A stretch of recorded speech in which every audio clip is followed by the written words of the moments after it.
जय मसीह सबको। जय मसीह, जय मसीह, जय मसीह, जय मसीह। आपको आप लोग अच्छा है? अच्छा है, अच्छा। ओके, हम साम्स 34 निकालेंगे। भजन संहिता 34।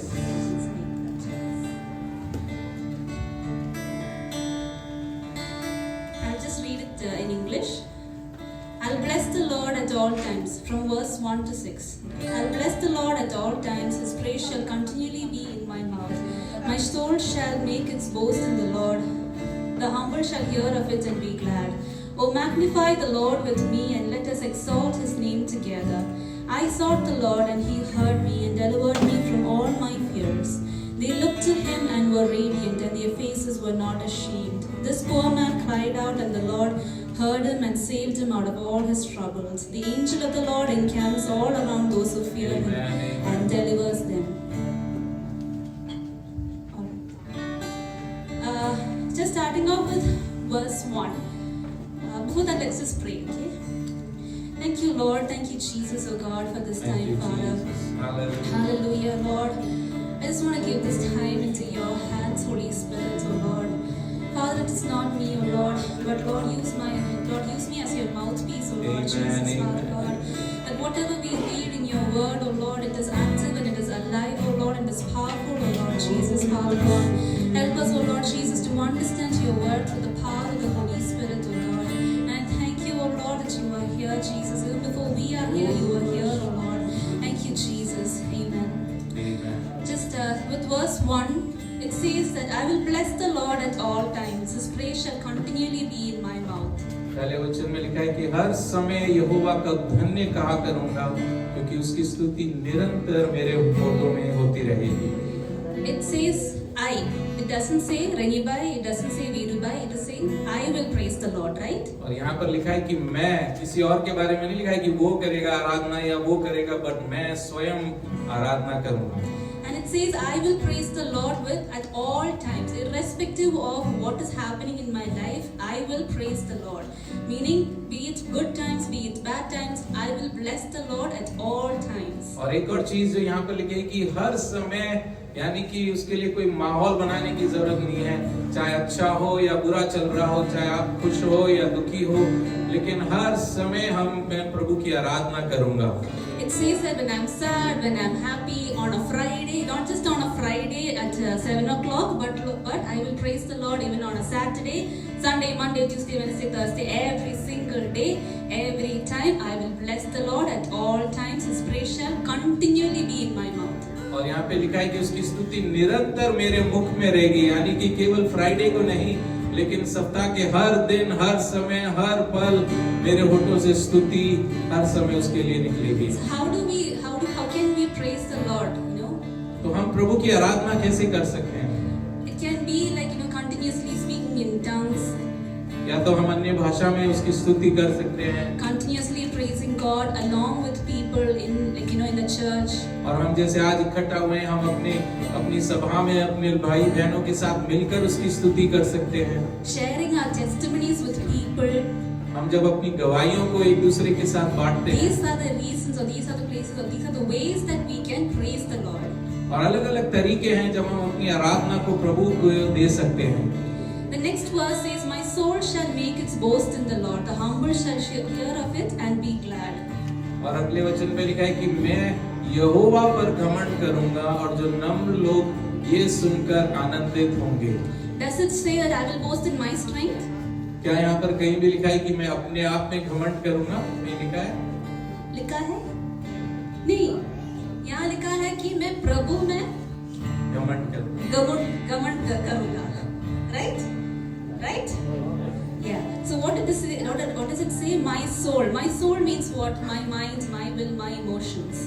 और जब हम प्राण की बात करते हैं कि मेरा मन, मैं अपनी इच्छा से, अपने बल से, अपने पूरी भावनाओं से मैं प्रभु की आराधना करूंगा। So it means that our mind, our will, our emotions, we have a control over it, right? और इसका मतलब ये है कि हमारे प्राण पर हमारा वश होता है। Yeah. So people who have so much money, how do they boast? With their words they boast. और ध्यान कीजिए, अगर किसी के पास बहुत सारा पैसा हो तो वो कैसे अपने घमंड करता है? वो अपनी बोली से घमंड दिखाता है। वो बोलता है कि मैं बड़ा आदमी है, मेरे पास पैसा है, गाड़ी है, दौलत है, ये सब बोलता है, right? So the same way how do we boast in the Lord?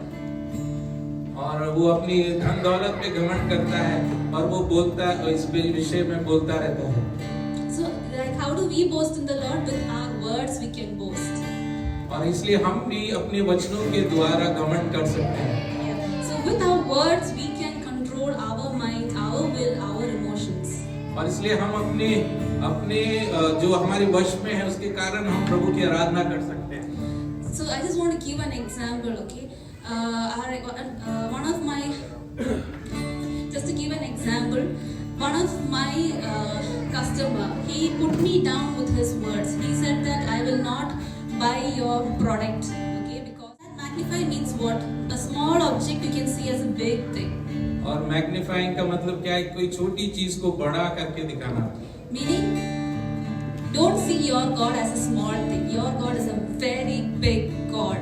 हमारा जो परमेश्वर है वो कोई मामूली सा या साधारण सा परमेश्वर नहीं, लेकिन महान और अद्भुत परमेश्वर है। And when we magnify God with believers, it is more powerful, like how we see in Acts. और हम जब विश्वासियों के साथ मिलकर प्रभु को जब ऊंचा उठाते हैं तो वो बहुत ही सामर्थ्य होता है उसमें। कई हम जैसे हम प्रेरितों के काम में देख रहे हैं।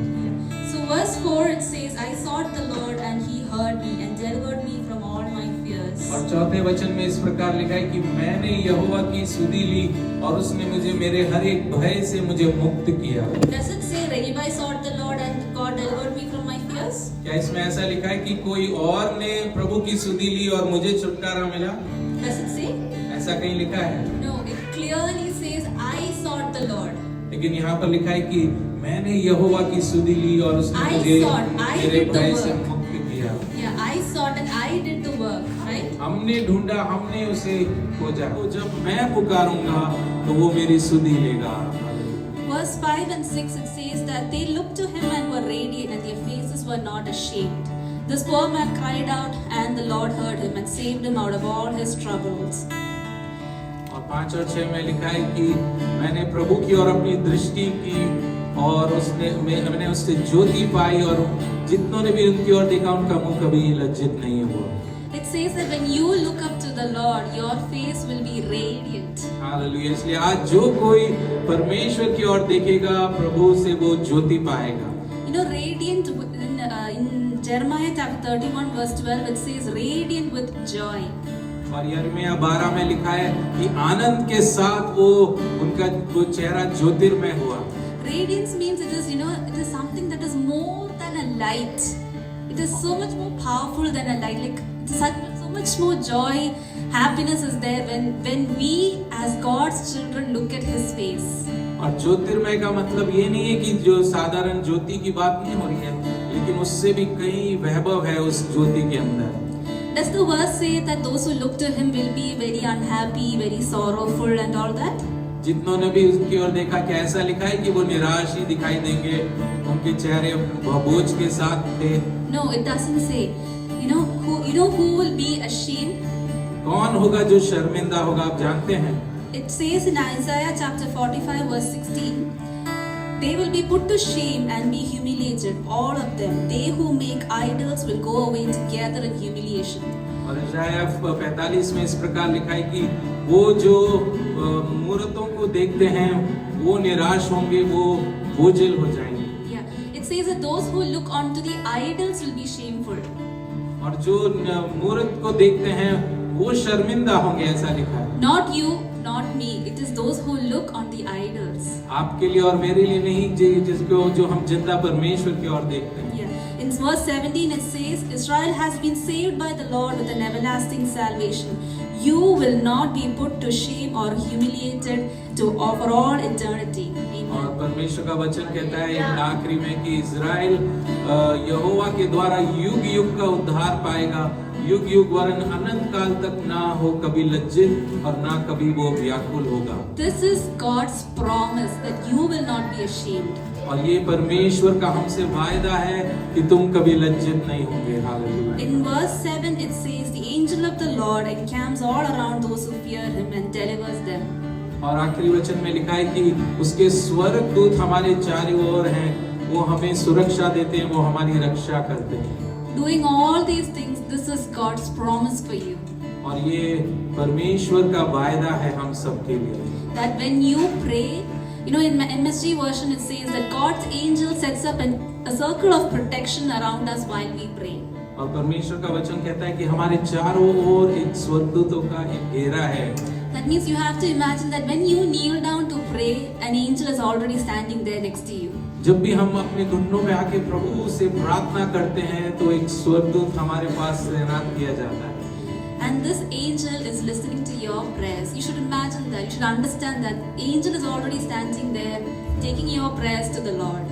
और हमें इस बात को मानना होगा कि जब हम उस प्रार्थना को करते, वो स्वर्गदूत उन प्रार्थनाओं को लेके परमेश्वर के चरण में ले जाते हैं। I want to end by saying that, you know, when we bless the Lord, when we praise the Lord, irrespective of our situation, God promises that He will not make us, you know, He will fill us, He will brighten our faces with the radiance of joy. He will not let us fall into a shame or a confusion. Hallelujah. And the angel of the Lord will come down when you kneel down and pray. और इसलिए जब हम प्रभु की आराधना करते हैं तो हम निराशा या बोझ के साथ नहीं बने रह सकते, लेकिन उसकी ज्योति हमारे ऊपर चमकती है और हम प्रभु उसके स्वर्गदूत हमारे चारों ओर होते हैं। Hallelujah, Amen. Hallelujah, amen, amen. Thank you Sharon. Hallelujah.